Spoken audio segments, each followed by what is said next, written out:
అంతర్జాతీయ మహిళా దినోత్సవాన్ని పురస్కరించుకొని ఏపీ మహిళలకు మరింత భద్రత లభించింది. ఈ మేరకు ఏపీలోని కూటమి సర్కార్ నేతృత్వంలోని పోలీస్ శాఖ శక్తి యాప్ పేరిట ఓ సరికొత్త యాప్ ను రూపొందించింది. ఈ యాప్ ను టీడీపీ అధినేత ఏపీ సీఎం నారా చంద్రబాబు నాయుడు లాంఛనంగా ప్రారంభించారు. అంతర్జాతీయ మహిళా దినోత్సవాన్ని పురస్కరించుకొని ప్రకాశం జిల్లా మార్కాపురంలో ఏర్పాటు చేసిన అధికారిక కార్యక్రమాలకు చంద్రబాబు హాజరయ్యారు. ఈ సందర్భంగా చంద్రబాబు శక్తి యాప్ ను ప్రారంభించారు.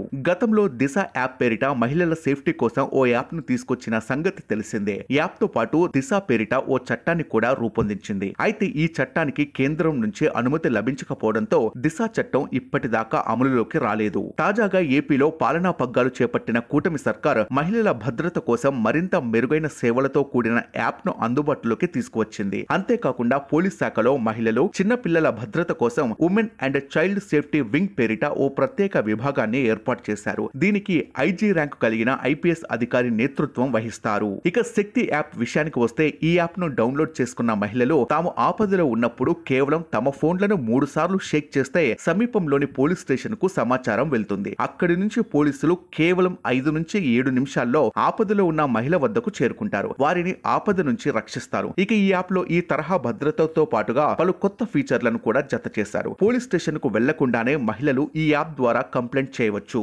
ఫ్యామిలీ కౌన్సిలింగ్ కోసం దరఖాస్తు చేసుకోవచ్చు. చిన్నపిల్లల ఆచూకీ కోసం ఫిర్యాదులు చేయవచ్చు. మొత్తానికి మహిళల కోసం కొత్త తరహా యాప్ రూపొందించడంతో కూటమి సర్కార్ను అభినందిస్తున్నారు జనాలు.